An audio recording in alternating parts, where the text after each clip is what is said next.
नमस्कार सर्वांना.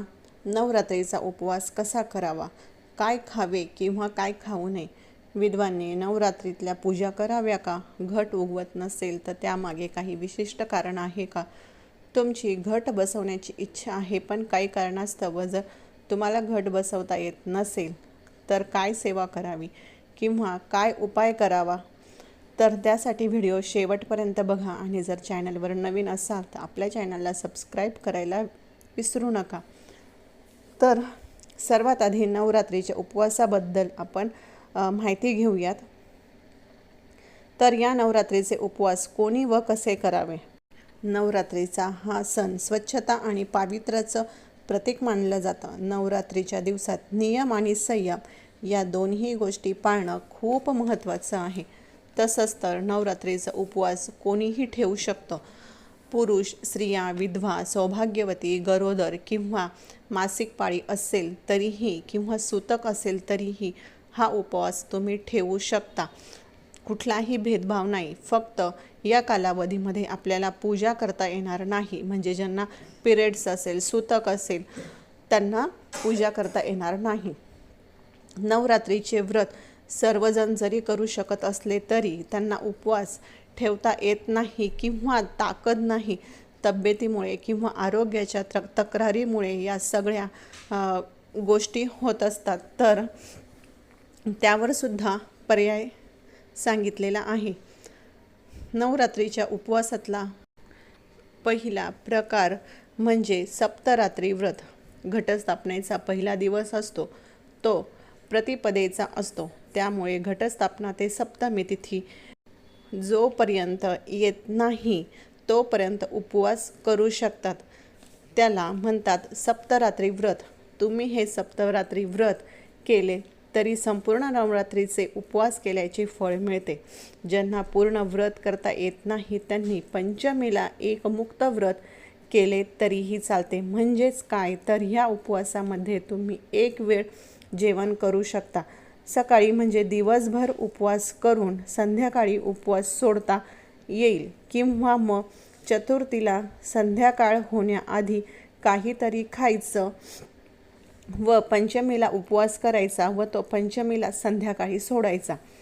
पुढचा प्रकार म्हणजे नकत व्रत. षष्टीला रात्री जेवायचं, सप्तमीला उपवास करायचा व अष्टमीला हा उपवास सोडायचा. या व्रताच्या वेळी काही न मागता म्हणजे जे तुम्हाला मिळेल, जेवढं तुमच्या समोर येईल तेवढंच सेवन करायचं आहे, परत मागायचं नाही. तर अशा प्रकारे तुम्ही हाही उपवास करू शकतात. त्याचबरोबर सप्तमी, अष्टमी, नवमी असेही व्रत तुम्ही करू शकता. ह्याला त्रिरात्री व्रत असे म्हणतात. 9 दिवसाचे जे उपवास करता त्यांनी जिभेचे चोचले करायचे नाही. साधं सुधं अन्न ग्रहण करायचे आहे. जे कोणी गादीवर झोपत असेल त्यांनी सुद्धा चटईवर झोपायचे आहे. गादीचा वापर करायचा नाही.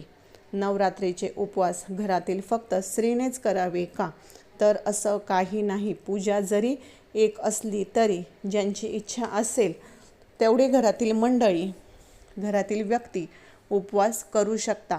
फक्त सप्तमी, अष्टमी, नवमीला वेगवेगळ्या पूजा केल्या जातात.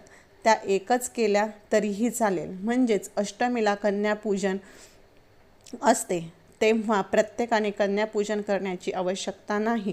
सर्वांनी मिळून 5, 7, 9 कन्यापूजन केले तरीही चालते. म्हणजे एका घरामध्ये जर 2 जावा राहत असेल तर दोन्ही जावांनी वेगवेगळे कन्यापूजन करावे असं नाही. तर दोन्ही मिळून एकच केले तरीसुद्धा चालते. परत ओटी भरायची असेल तरीही देवीची तर प्रत्येकाने वेगवेगळी न भरता एका स्त्रीने भरली तरीही चालते. नवरात्रीच्या उपवासाला काय खावे, तर नवरात्रीच्या उपवासाला साबुदाणा, भगर, भेंडी, डांगर, चक्कीची भाजी, त्याचबरोबर भगरीचे धिरडे किंवा भगरीची भाकरी, राजगिऱ्यांचे पीठ, शिंगाड्याचे पीठ ह्याची भाकरी, फळे, ताक, लस्सी म्हणजेच कमीत कमी तेलकट पदार्थ तुमच्या पोटात कसे जातील आणि तुमचे आरोग्य चांगले कसे राहतील याची काळजी तुम्हाला घ्यायची आहे. पूजा करताना प्रसन्न वाटले पाहिजे. ज्या दिवशी तुम्ही उपवास कराल तेव्हा ब्रह्मचर्याचे पालन करायचे आहे. त्याचबरोबर तुमच्या वागण्यात क्षमाशीलता, उत्साह असला पाहिजे. नवरात्रीच्या दिवसात काही गोष्टींचा त्याग करायला शिकलं पाहिजे.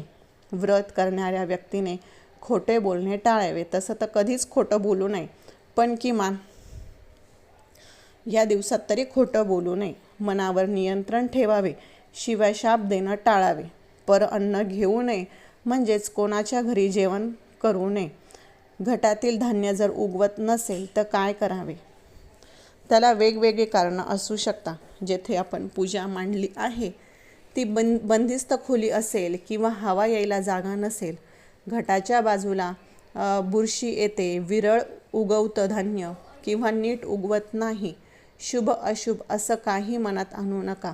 आपण आपल्या मनापासून व्रत करतोय हेच देवीला पुरेसं असतं. त्यामुळे वेदिकामधील किंवा घटातील धान्य उगवले नाही तर हे सगळं वातावरणावर किंवा नैसर्गिक आहे. शुभ अशुभ असे काही नाही.